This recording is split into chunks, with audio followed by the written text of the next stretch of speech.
बिस्मिल्लाहिर्रहमानिर्रहीम। अस्सलाम वालेकुम। आज मैं आपके साथ शेयर करूंगी लाहौरी चने की रेसिपी। बहुत से लोग इस रेसिपी को ट्राई करते हैं कि बाजार जैसा फ्लेवर हम घर पे ला सकें, लेकिन वो नहीं आ पाता। तो इस रेसिपी में आपको ऐसे सीक्रेट इंग्रेडिएंट्स बताऊंगी जिससे आप ट्राई करेंगे तो आप सेम बाजार वाला वही फ्लेवर अपनी इस रेसिपी में ला सकते हैं। जब ये रेसिपी ट्राई करेंगे, आप अपने घर वालों को सर्व करेंगे तो उन्हें यकीन ही नहीं आएगा कि ये रेसिपी आपने घर पे बनाई है। खाने में बहुत ही लजीज और मज़ेदार ये चने बनते हैं। तो चलिए ये रेसिपी को स्टार्ट करते हैं। यहाँ मैंने चने लिए हैं, तकरीबन 1.5 पाव के करीब चने हैं मेरे पास। इसको मैंने रात को आधी चम्मच मीठा सोडा ऐड करके इसको भिगो दिया था। सुबह मैंने चने में से पानी ड्रेन आउट कर दिया था। 1 से 2 पानी से अच्छे से धो के मैंने इसको बॉयल होने के लिए रख दिया था। तकरीबन 1 टीस्पून के करीब मैंने इसमें नमक शामिल किया था। और चने हमें इतने सॉफ्ट चाहिए इस रेसिपी के लिए। साथ ही जो पानी मैंने शामिल किया था चने बॉयल करते वक्त, उसमें से 1 गिलास पानी मैंने बचा लिया था। ये हम आगे चल के रेसिपी में यूज़ करेंगे। अब यहाँ जो मैंने चने बॉयल किए थे उसमें मैंने 1/2 कप के करीब चने निकाल लिए हैं। इनको मैं ग्राइंडर में पीस लूँगी और इनका अच्छा सा पेस्ट बना लेंगे जो हम रेसिपी में ऐड करेंगे। एक कढ़ाई ली है मैंने, उसमें मैंने 1/2 कप ऑयल शामिल किया है। आप चाहें तो घी में भी ये रेसिपी बना सकते हैं। इसी के साथ मैंने इसमें गरम मसाला शामिल किया था। उसमें 1 बादियान का फूल, 2 बड़ी इलायची, 2 स्टिक दालचीनी, 2 छोटी इलायची, 4 से 5 लौंग इसमें शामिल किए हैं। अब इन तमाम स्पाइसेस को मैं ऑयल में ऐड कर दूंगी और इसको 1 से 2 मिनट तक पकाएंगे ताकि इसकी अच्छी सी खुशबू आने लगे। जब अच्छी सी खुशबू आने लगेगी तो मैं इसमें प्याज शामिल कर दूंगी। 1 मीडियम प्याज ली है, उसको मैंने बारीक चॉप कर लिया है। ये मैं इसमें शामिल करूंगी। आप चाहें तो प्याज को पीस कर भी इसमें शामिल कर सकते हैं। प्याज को ऑयल में अच्छे से फ्राई करेंगे ताकि इसके ऊपर अच्छा सा गोल्डन ब्राउन कलर आ जाए। प्याज ब्राउन हो चुकी है। मैंने इसमें 1 टेबलस्पून लहसुन अदरक का पेस्ट शामिल किया था, वो वीडियो में रिकॉर्ड नहीं हुआ। इसी के साथ मैंने इसमें 1 टेबलस्पून कुटा हुआ सफ़ेद ज़ीरा शामिल किया है। 1 टेबलस्पून के करीब मैंने इसमें पिसा हुआ धनिया शामिल किया है, जिसको मैंने मोटा मोटा कूट लिया है। साथ ही मैंने कुटी हुई लाल मिर्चें शामिल की हैं 1 टीस्पून के करीब। ये ऑप्शनल है, अगर आप स्किप करना चाहें तो कर सकते हैं।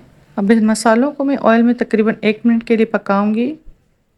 इसके बाद इसमें मैं दही शामिल करूंगी। तकरीबन 1/2 कप के करीब मेरे पास दही है, इसको मैंने अच्छे से फेंट लिया है।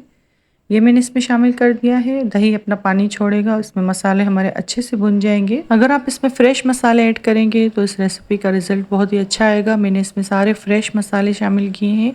सफ़ेद ज़ीरा और धनिया वगैरह सब मैंने फ्रेश इसमें कूट के ऐड किया है, उससे टेस्ट बहुत ही अच्छा आता है। मसाले हमारे अच्छे से भुन चुके हैं, दही का पानी भी खुश्क हो गया है। अब मैं इसमें नमक शामिल करूंगी, तकरीबन 1 टीस्पून के करीब। यहाँ मुझे मसाला भूनते हुए तकरीबन 5 से 10 मिनट हो चुके हैं। मसाला हमारा अच्छे से भुन चुका है, इसका ऑयल भी सेपरेट हो गया है। अब जो चने मैंने बॉयल करके रखे थे वो मैंने इसमें शामिल कर दिए हैं। चने ऐड करने के बाद मैं 1 से 2 मिनट तक मसालों के साथ इसको पकाऊंगी।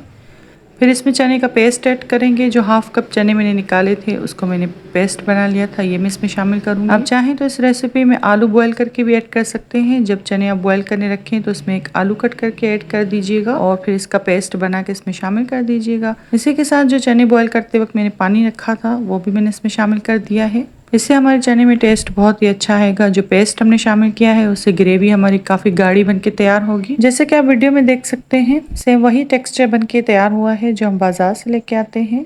इसी के साथ मैं इसमें गरम मसाला पिसा हुआ शामिल करूंगी 1 टीस्पून के करीब। इसी के साथ काली मिर्चें पिसी हुई शामिल करेंगे 1 टीस्पून। पिसी हुई काली मिर्चें हम इसी स्टेज पे शामिल करेंगे। अगर आप पहले ऐड कर देंगे तो आपकी ग्रेवी का कलर बहुत ही डार्क हो जाएगा। अगर आपको ग्रेवी बहुत ही थिक लगे तो आप इसमें 1/2 कप पानी शामिल कर सकते हैं। मैंने भी इसमें 1/2 कप पानी शामिल किया है। जो कमर्शियल रेसिपी होती है उसमें 1/2 टीस्पून मीठा सोडा भी ऐड किया जाता है, आप चाहें तो ऐड कर सकते हैं। मैंने ऐड नहीं किया था क्योंकि छोले बॉयल करते वक्त मैंने इनको सॉफ्ट रखा था।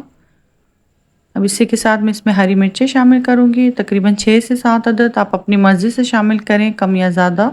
ग्रेवी की कंसिस्टेंसी आप अपनी मर्ज़ी से रखें। अगर आपको ज़्यादा गाढ़े पसंद है तो आप ज़्यादा गाढ़ा रखें, लेकिन मैंने इस ग्रेवी को थोड़ा सा पतला रखा था क्योंकि मुझे नान के साथ सर्व करने थे। जैसे कि आप वीडियो में देख सकते हैं कि कितने मज़ेदार लग रहे हैं। खाने में ये इतने ही लजीज बन के तैयार हुए थे। इस रेसिपी को ज़रूर ट्राई कीजिएगा और मुझे अपना फीडबैक दीजिएगा कि ये रेसिपी आपको कैसी लगी।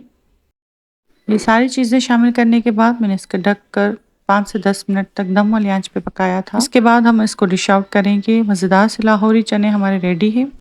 जैसे कि आप देख सकते हैं छोले भी हमारे बिल्कुल सॉफ्ट बन के तैयार हुए हैं, ना ही इसका छिलका उतरा है और ना ही इसका टेक्सचर खराब हुआ है। यहाँ मैंने तकरीबन 2 टेबलस्पून के करीब देसी घी लिया है। इसको फ्राई पैन में गर्म करके चने के ऊपर ऐड किया है। देसी घी ऐड करने से इस रेसिपी में फ्लेवर और भी अच्छा आता है। अगर आप देसी घी ऐड ना करना चाहें तो इसको स्किप भी कर सकते हैं। मज़ेदार से हमारे लाहौरी चने रेडी हैं। आप एक बार इस रेसिपी को ट्राई करेंगे तो इसी रेसिपी से आप चने बनेंगे, इतने लजीज और मज़ेदार बनते हैं। आप इस रेसिपी को नान के साथ सर्व कर सकते हैं, अंडे बॉयल करके इसमें ऐड कर सकते हैं। बिल्कुल कमर्शियल और ऑथेंटिक रेसिपी मैंने आपसे शेयर की है। इस रेसिपी में आप जितने फ्रेश मसाले ऐड करेंगे उसी से इसका फ्लेवर और भी अच्छा आएगा। मेरे घर में तो ये सभी के बहुत ही फेवरेट हैं। आप भी अपने बच्चों के लिए बनाएं। बहुत ही मज़ेदार, आसान और झटपट बनने वाली ये रेसिपी है। उम्मीद करती हूँ कि ये रेसिपी भी आपको पसंद आई होगी। अगर रेसिपी अच्छी लगे तो वीडियो को लाइक कर दें, शेयर करें अपनी फैमिली और फ्रेंड के साथ। चैनल पर नए हैं तो चैनल को सब्सक्राइब कर दें। मुझे अपनी दुआ में याद रखिएगा। मिलते हैं किसी नई रेसिपी के साथ, तब तक के लिए अल्लाह हाफिज़।